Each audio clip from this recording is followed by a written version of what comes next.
ആ രോഗം ഇങ്ങോട്ട് വന്നതാണ് എന്നാണ് അദ്ദേഹത്തിന് തോന്നിയിരുന്നത്. ഏതായാലും ആ എണ്ണം കെട്ടവർ ചെയ്തൊരു കാര്യങ്ങളുണ്ടായിരുന്നു. മരണപ്പെട്ടവരുടെ എണ്ണം ആ വർഷത്തത് അദ്ദേഹം എടുത്ത് ഉദ്ധരിച്ചപ്പോ സർ അപ്പുറത്ത് കൈയടിക്കുന്നത് കേട്ടല്ലോ. അത് എണ്ണം കെട്ടവരായതുകൊണ്ടല്ല, ആ രോഗത്തിന്റെ മാരകമായ പ്രഹരശേഷിയാണത് കാണിക്കുന്നത്.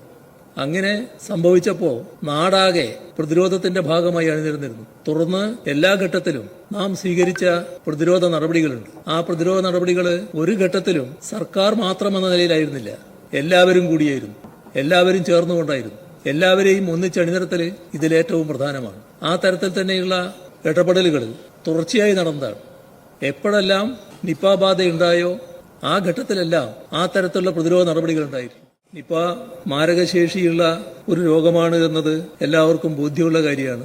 അത്തരമൊരു രോഗത്തിനൊരാൾ ഇരയായാൽ, അത് ഒരാളായാൽ തന്നെ അടിയന്തരമായുള്ള പ്രതിരോധ നടപടികൾ സ്വീകരിക്കുക എന്നുള്ളതാണ് പ്രധാനം. ആ നടപടികളിൽ വലിയ കാലതാമസമാണ് വന്നത്.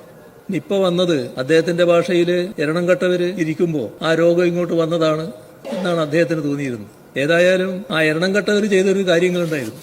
മരണപ്പെട്ടവരുടെ എണ്ണം ആ വർഷത്തത് അദ്ദേഹം എടുത്ത് ഉദ്ധരിച്ചപ്പോ സർ അപ്പുറത്ത് കൈയടിക്കുന്നത് കേട്ടല്ലോ. അത് എണ്ണം കെട്ടവരായതുകൊണ്ടല്ല, ആ രോഗത്തിന്റെ മാരകമായ പ്രഹരശേഷിയാണത് കാണിക്കുന്നത്.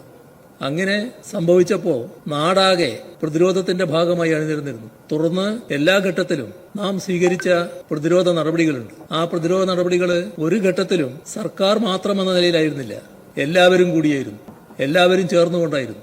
എല്ലാവരെയും ഒന്നിച്ചണിനിരത്തൽ ഇതിലേറ്റവും പ്രധാനമാണ്. ആ തരത്തിൽ തന്നെയുള്ള ഇടപെടലുകൾ തുടർച്ചയായി നടന്നതാണ്. എപ്പോഴെല്ലാം നിപ ബാധ ഉണ്ടായോ ആ ഘട്ടത്തിലെല്ലാം ആ തരത്തിലുള്ള പ്രതിരോധ നടപടികൾ ഉണ്ടായിരുന്നു. സർ, അതില് ഒരു കാര്യങ്ങളെല്ലാം ആരോഗ്യരംഗത്തുള്ള വിദഗ്ധരും അതിനെ സഹായിക്കേണ്ട മറ്റു ഉദ്യോഗസ്ഥരും എല്ലാം ചെയ്യും.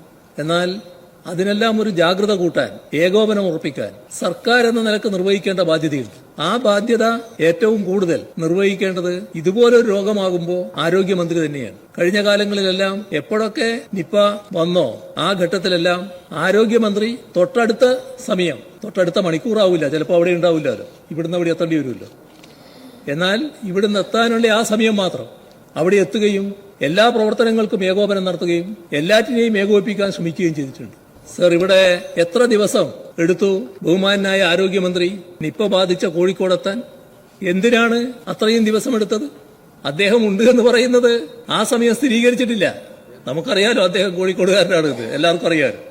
അദ്ദേഹം കോഴിക്കോട് ഉണ്ടായിട്ടുണ്ടാവും, പക്ഷേ ആ സമയം സ്ഥിരീകരിച്ചിട്ടില്ല. സ്ഥിരീകരിച്ച സമയം അദ്ദേഹം ഇവിടെയാണ്.